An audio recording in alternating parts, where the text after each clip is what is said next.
Infanteri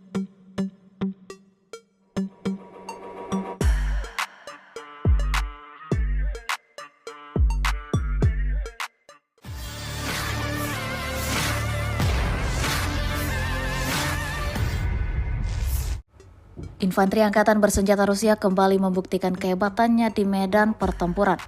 Terbaru dalam sebuah postingan yang ramai beredar di aplikasi perpesanan Telegram pada Selasa 2 April 2024.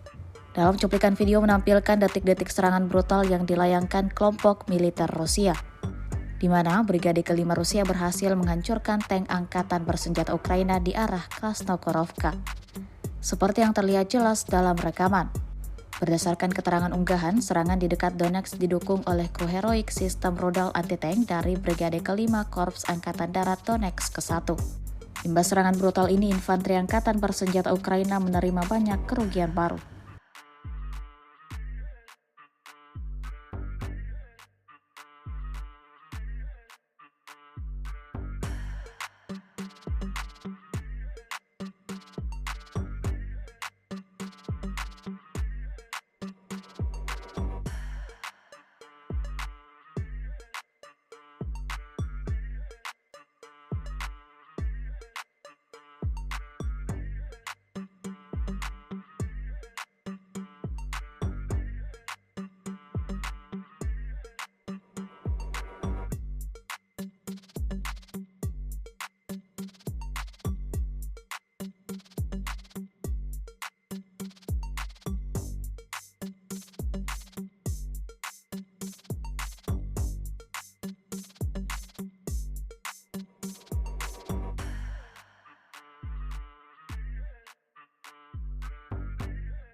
Download Tribun X sekarang, menghadirkan lokal menjadi Indonesia.